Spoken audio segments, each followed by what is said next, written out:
Ang inangin. Puproblemahin ko pa ba yan? Wala ba kayong utak? Sana kung mababahuan kayo, ganito lang gagawin nyo. Napakasimple lang. Tangina pre, paano? Pag gumamit kayo ng CR, ang hinga nyo, puros pabuga lang. What? Pabuga lang. Ko. Baka ka serious yan. Gusto mo? Wala. Grabe naman yan. Gusto ko sana mag-CR kaso puno eh. May dumi na naman sa CR. Men. Kabukas na namin third eye ko. Wow. Nakakita na naman ako ng multo. What? Paano kaya yun? Sino gumamit? May tae pero walang tao. Wala. Sino gumamit nun? Do, sino gumamit doon, Do? Sino yung gumamit doon? Baka isa yun. Dar. Baka yung isa yun. Ino mo doon. Oo. Patay tayo dyan. Ano yung gumamit doon? Isipan yung masama. Una naman tinitingnan ninyo. Ayan, men. Ikaw mo nang uli yung gamit eh. Oh, pansin ko nga, pare ko yung gumamit doon kanina. O halimbawa ako lang unang gumamit, ako lang huling gumamit. Oh. Bakit? Obligasyon ko bang buhusan? Loko-loko.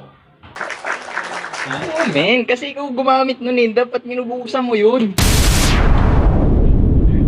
Wala kasi kayo kung sa kumpanya eh. Patay tayo dyan. Palibasa hindi kayo nagbabayad ng tubig eh. Wawa sa'yo, pre. Wala akong concern sa amin eh. Hindi ba kayo Sa company may concern ka, pero sa amin wala akong concern. Ang baho, pre. Ay, mga walang pinag-aralan. Ano? Ang baho nyo eh. Kakaisahan nyo ako? Gusto mo? Kakaisahan nyo ako? Ang baho yun. Kakaisahan nyo ako? Grabe, pre. Kanina pa nangangamoy yun. Kahit nakasara na yung pinto, may amoy pa rin. Papaliwanag ko sa inyo para kayong mga tanga. Wow. Para makatulong tayo sa kumpanya, syempre, magtitipid tayo sa tubig. Wow. Sana Isang boost. buhos na lang yun. Mamaya na pag-uwi natin ng 7. Gumamit lang kayo ng gumamit. Isahang buhos na lang yun. Loko-loko. Sana, pre, nag-boost ka, malakit kalating tabo. Malumubog man lang yung sa tubol mo ron. Sa inyo, nagtitipid nga tayo sa tubig, sa bill, sa bayaran. Kabirin pa. Isahang buhos na lang yan. Wala. Ano yun to ba? Sa company. Kahit sino naman na... Hindi lalabas yung ihi ko niyan. Paano naman ako may magsisiyara niyan, Dar? Bubuksan pa lang namin yung pinto para na kami sinisipa. Para kami naikido. Ouch! Puproblemahin ko pa ba yan? Wala ba kayong utak? Wow! Sana kung mababahuan kayo, ganito lang gagawin nyo. Napakasimple lang. Tangina, pre, paano? Pag gumamit kayo ng CR, ang hinga nyo puros pabuga lang. Baka ka serious yan. Kawawa sa'yo, Muna pre. kayong pahigop. Hindi ka na naawa kay Tapos Tutong. bilisan nyo lang kahit dito na kayo magbihis ng pantalon sa labas. Loko-loko. Kawawa naman ang kasunod yan.